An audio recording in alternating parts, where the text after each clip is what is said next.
School के principal ने एक दिन ऐलान किया कि तमाम बच्चे सफारी पार्क की सैर को जाएंगे। सब बच्चों की खुशी का कोई ठिकाना ना रहा। अगले दिन सुबह सवेरे हम स्कूल के सामने जमा हुए। वहाँ एक बड़ी ट्रेन हमारा इंतजार कर रही थी। हम सब ने खुशी खुशी ट्रेन में बैठकर छुक छुक की आवाज़ के साथ सफ़र शुरू किया।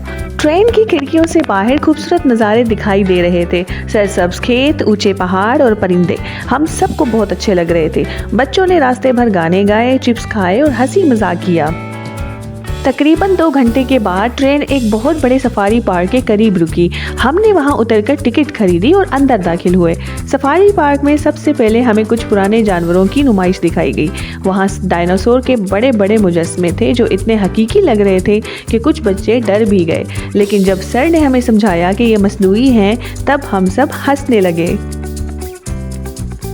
हमने जीप पर बैठकर सफारी पार्क का पूरा चक्कर लगाया। वहाँ शेर, हाथी, जिराफा और रंग बिरंगे परिंदे थे। लेकिन सबसे दिलचस्प हिस्सा वो था जब हम डायनासोर के एक सेक्शन में पहुँचे। एक जगह बहुत बड़ा टी-रेक्स खड़ा था जिसका मुंह बहुत बड़ा खुला हुआ था और वो धार रहा था।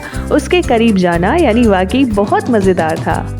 दोपहर के खाने का वक्त हुआ तो हम एक खुली जगह पर बैठ गए जहां हमारे असातिज़ा ने खाने के लिए सामान निकाला। बिरयानी, जूस और फ्रूट सब ने मिलकर खाए।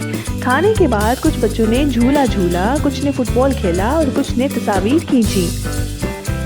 ट्रेन में वापसी का सफ़र भी बहुत दिलचस्प था। हम सब थके हुए थे लेकिन खुशी से भरे हुए थे। स्कूल पहुंचकर जब हम अपने वालिदैन के साथ घर वापस जा रहे थे तो उनको सारी कहानी सुनाई। ये दिन हमारे लिए हमेशा यादगार रहेगा क्योंकि हमने ना सिर्फ मज़े किए बल्कि बहुत कुछ सीखा भी।